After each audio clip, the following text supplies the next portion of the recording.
America's Congress, notoriously known for its bickering, ironically reached consensus when it came to clamping down on constituents.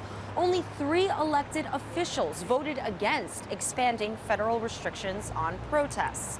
While U.S. leaders can't resolve issues like national debt and homelessness, they're all on the same page when it comes to how to handle all those citizens flooding the streets to demand change and accountability. It's a country that extols the virtues of liberty unlike no other. You're number one in this. Since September, some 6,700 Americans protesting against economic inequality and corporate greed have been arrested and silenced. As anger over corrupt politics, fractured communities, and U.S. foreign policy grows, federal anti-protest laws are also quietly expanding. In America, it is a criminal offense to exercise freedom of speech at events deemed nationally significant. The Federal Restricted Buildings and Grounds Improvement Act, known as H.R. 347, is a law most Americans don't know about, but you don't have to do a lot to feel its force.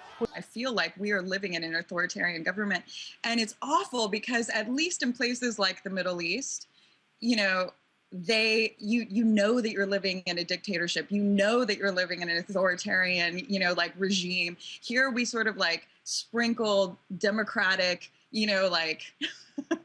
words all over everything as if, we have all these freedoms that we actually don't. A new reality where it's feared that just about any American engaging in political protests can be prosecuted. What is your overall sense in terms of where this administration has taken us as far as civil liberties are concerned, as far as constitutionally protected rights are concerned? Do you see these as a sort of congressional pushes that don't necessarily say much about the Obama administration, or do you see this as a sign of perhaps something more dire?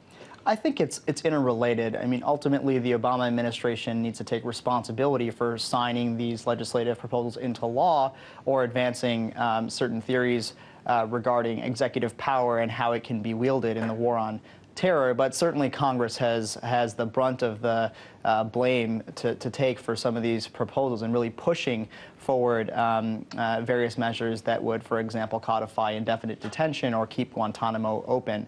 So there's plenty of blame to go around, but I think it's disappointing that the president and his administration hasn't been more forceful in leading in protecting civil liberties consistent with national security interests.